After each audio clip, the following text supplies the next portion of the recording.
Good morning guys, स्वागत आहे तुमचं रोहित अँड मम्मा ब्लॉगमध्ये। तर आज माझी बैठक होती आणि मी सकाळी 7 वाजता उठलो होतो। बघा माझ्या घराच्या समोरचा व्ह्यू किती भारी आहे, हिरवी हिरवी झाडं।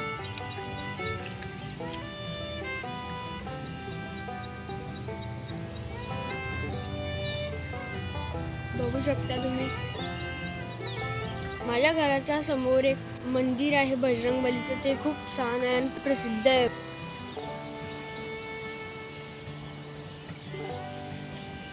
तर आज माझी बैठक होती म्हणून मी आता खाली जाऊन बैठकची तयारी करतो आणि माझ्या टेरेसवर स्टील रिलिंगचं काम चालू आहे।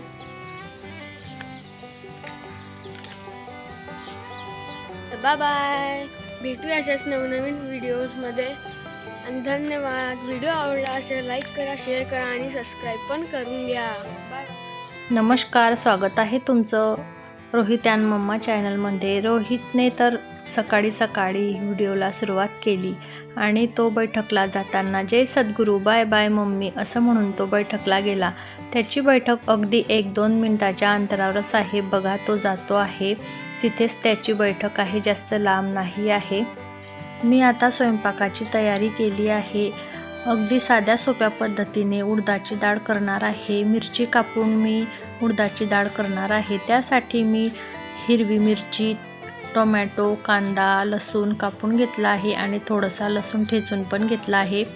तेल तापायला ठेवलं होतं, तेल तापलं आहे। हा व्हिडिओ एकादशीच्या दुसऱ्या दिवशीचा आहे। एकादशी सोडण्यासाठी मी डाळबट्टी करणार होती, पण माझ्या दीदीचा बड्डे होता म्हणून मी जास्त काही वेगळा स्वयंपाक केला नाही। संध्याकाळी बघूया म्हटलं काय नियोजन करायचं तर, म्हणून मी आता साधी सोपी उडदाची डाळच केली। उडदाची डाळ आमच्या घरी सर्वांनाच आवडते।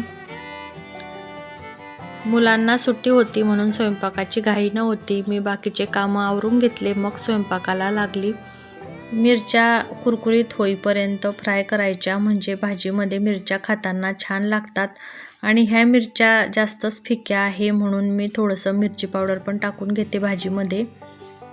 पाव चमचा हळद, पाव चमचा मिरची पावडर आणि थोडासा गरम मसाला टाकून घ्यायचा, म्हणजे भाजीला चव छान येते। मिरच्या आणि लसूण कुरकुरीत होईपर्यंत फ्राय करून घ्यायचा, म्हणजे छान लागतात मिरच्या आणि लसूण। आता आपण कांदा टाकून घेऊया, कांदा पण छान परतून घ्यायचा। टोमॅटो आणि कांदा टाकला की त्यामध्ये थोडंसं मीठ टाकायचं, म्हणजे कांदा टोमॅटो लवकर मऊ होते। लसूण ठेचून घेतला होता तो पण टाकून घेऊया। मी थोडासा लसूण कापून टाकला होता आणि थोडासा लसूण ठेचून टाकला आहे, म्हणजे भाजीची टेस्ट छान लागते। बघा हे व्यवस्थित परतून झालेलं आहे।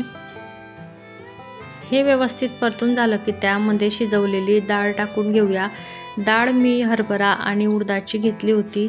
बघा छान अशी डाळ पण शिजली आहे, 2 शिट्ट्या करून घेतल्या होत्या। थोडंसंच पाणी टाकलं आहे मी, मला जास्त भाजी करायची नव्हती, अगदी घट्टच केलेली आहे। आणि भरभरून असा कोथिंबीर टाकायचा। बघा छान अशी उकळी आलेली आहे भाजीला। चवीनुसार मीठ टाकून 1-2 मिनिट भाजी शिजवून घ्यायची। डाळमध्येच पाणी होतं म्हणून आपल्याला जास्त पाणी टाकायची वरून गरज पडली नाही। अगदी कमी पाण्यामध्येच ही भाजी केलेली आहे मी। बघा छान अशी खडखड शिजली आहे भाजी। स्वयंपाक झाला, जेवण वगैरे झाले आणि रोहित केक घ्यायला गेला। मी 1 दिवस आधीच केकची ऑर्डर दिली होती। रोहित त्याच्या पप्पासोबत केक घ्यायला गेला होता आणि त्यांनी व्हिडिओ पण काढलेला आहे। केक घ्यायला तो स्टेशन रोडने गेला होता, तिथेच त्या ताईचं केकचं शॉप आहे। आमच्याकडे कोणाचाही बड्डे असला की आम्ही तिथूनच नेहमी केक आणतो। खूप छान केक बनवतात त्या ताई। पावसाचं वातावरण झालं होतं आणि व्ह्यू किती सुंदर आहे बाहेरचा, बघू शकता। तो दाखवत होता तिथला व्ह्यू किती छान आहे। केक घ्यायला तर त्याचे पप्पा जाणार होते, पण तो बोलला पप्पा मी पण तुमच्यासोबत केक घ्यायला येतो। दीदीचा बड्डे होता म्हणून तो पण खूप एक्सायटेड होता। रोहित आणि त्याचे पप्पा केक घेऊन आले. मग आम्हाला बाहेर जायचं होतं. वातावरण थंड होतं म्हणून आम्ही अगदी पायीच जाणार होते बाहेर. घरी आल्यावर पटकन तयारी केली आणि मग आम्ही निघालो शॉपिंग करायला. पावसाचं थंड वातावरण असलं की बाहेर पायी चालण्याची मजाच वेगळी असते. म्हणून आम्ही पायीच गेलो आणि पोचलो मॉलमध्ये. बरेच कपडे बघितले पण आम्हाला जसे घ्यायचे होते तसे कपडे मिळत नव्हते. कपडे घ्यायला गेले की लवकर लक्षात येत नाही कोणते घ्यायचे आहे आणि कोणते नाही, तर कपडे बघितल्यावर हे घ्यायचे का ते घ्यायचे असंच चालू असते. मग शेवटी फायनल केले 2 ड्रेस आणि मग घरी यायला निघालो. कसा वाटला तुम्हाला व्हिडिओ? भेटूया अशाच एका नवीन व्हिडिओमध्ये.